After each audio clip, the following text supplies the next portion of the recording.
Selamat malam. Perkenalkan, nama saya Elizabeth Caroline Burusmiring. Saya dari kelas AM1A Malam. Saya merupakan perwakilan dari kelompok 2 Pancasila, mata kuliah Pancasila. Sebelumnya saya mau mengucapkan terima kasih kepada Pak Slamet sebagai dosen dari mata kuliah Pancasila. Jadi saya ingin menyampaikan progress reportnya. Sebelumnya saya akan share screen terlebih dahulu. Oke.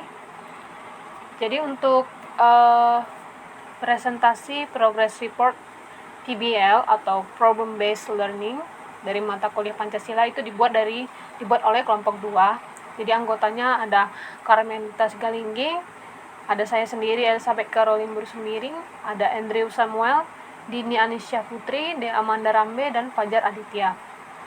Jadi materi yang akan saya jelaskan mengenai report atau PBL yang telah kami buat untuk sejauh ini. Yang pertama adalah latar belakang. Jadi topik yang kami pilih itu adalah mengenai kesenjangan sosial. Jadi kesenjangan sosial adalah suatu kondisi di mana ada hal yang tidak seimbang dalam kehidupan masyarakat. Jadi kesenjangan sosial ini merupakan suatu hal yang penting ya. Kalau masyarakat beranggapan ini bukan hal yang sepele seperti itu.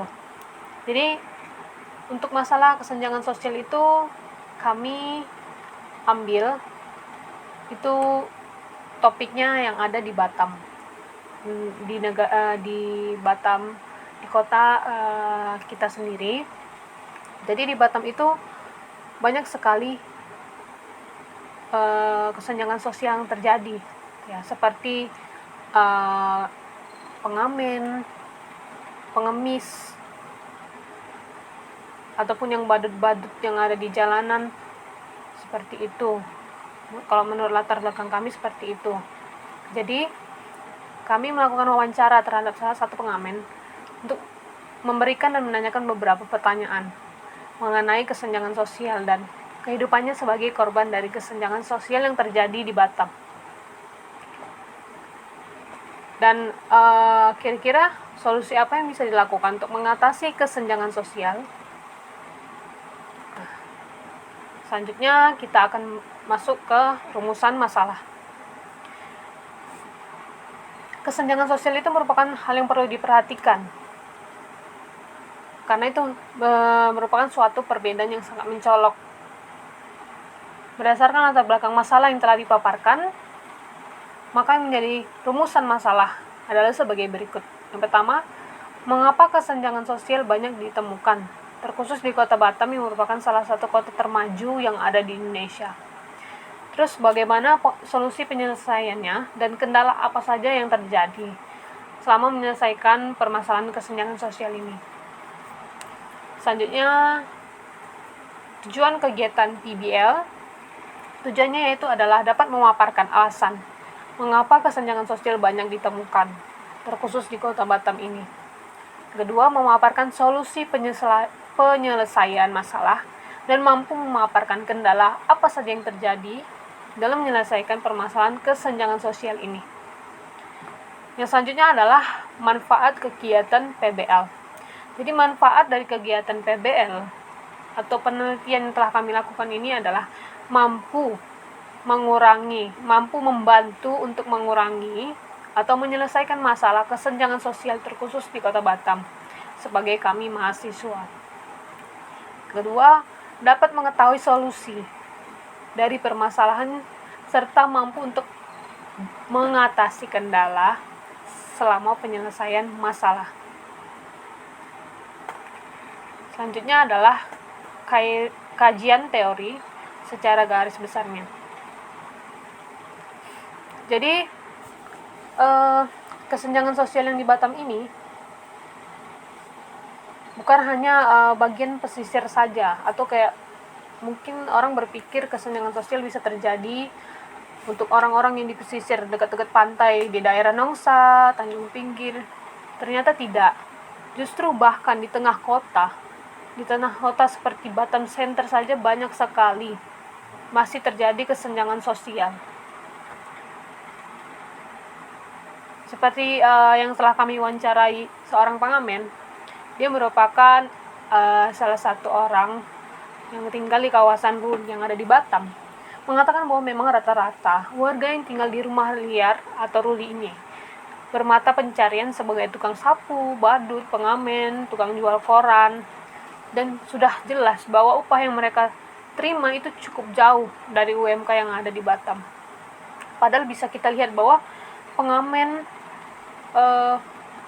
pengemis, tukang badut, tukang jualan rokok-rokok dan sebagainya, mereka memiliki tubuh yang mereka memiliki tubuh fisik yang benar-benar lengkap, tak kekurangan mereka. Dari segi fisik mereka tidak kekurangan, tangan, kaki ada semua, pendengaran, bisa berbicara, bisa bernyanyi. Wah, sebenarnya itu adalah suatu aset gitu loh. Kalau bisa dibilang itu sumber daya manusia yang benar-benar kurangnya nggak ada gitu. Tinggal bagaimana cara mendidiknya, cara membimbingnya, cara mengajarinya. Gitulah. Kalau untuk masalah kesenjangan sosial ini sebenarnya bukan karena masalah orangnya tidak mampu untuk bekerja karena nggak punya kaki atau nggak punya tangan. Semua tubuh lengkap, cuman tidak bisa dipergunakan dengan baik karena mereka tidak mendapatkan bimbingan yang baik dari pemerintah, seperti itu. Jadi kami mewawancarai narasumber, tapi kami tidak bisa memvideokannya karena narasumber tidak bersedia, karena takut beberapa oknum bisa menangkap mereka. Jadi kami hanya bisa mencatat dan berfoto. Jadi untuk metode kegiatan PBL kami, itu kami melakukan observasi atau wawancara yang telah seperti saya sampaikan tadi kepada seorang pengamen yang mengamen tepat di lampu merah di tengah kota, yaitu di Batam Center, demi memenuhi kebutuhan hidupnya sehari-hari. Jadi untuk solusinya itu sebenarnya sudah pasti kita semua tahu gitu. Itu bukan hal-hal yang jarang ya, itu hal yang umum. Tapi bagaimana tanggapan pemerintah, bagaimana action atau aksi yang dilakukan pemerintah itu kami rasa belum ada gitu. Salah satu caranya pemerintah, dinas sosial sebaiknya mampu menjalankan tugas dan tanggung jawabnya dengan benar. Karena di mana banyak sekali orang yang terlantar, seperti tidak ada bimbingan dari negaranya sendiri, seperti itu. Siapa sih yang dapat membantu mereka kalaupun mereka memang tidak memiliki keluarga? Siapa lagi yang dapat membantu mereka jika tidak negara mereka sendiri? Karena mereka adalah rakyatnya. Kurang lebih seperti itu penjelasan mengenai progress report IBL mata kuliah Pancasila dari kelompok 2. Untuk perkembangan selanjutnya akan kami update terus ke makalah kami dan akan kami kumpulkan pada saat deadline yang telah ditentukan, yaitu pada minggu ke-12. Sekian dari penjelasan saya, kurang dan lebihnya saya mohon maaf. Terima kasih kepada Pak Slamet. Saya akhiri, selamat malam. Saya akan tutup screen.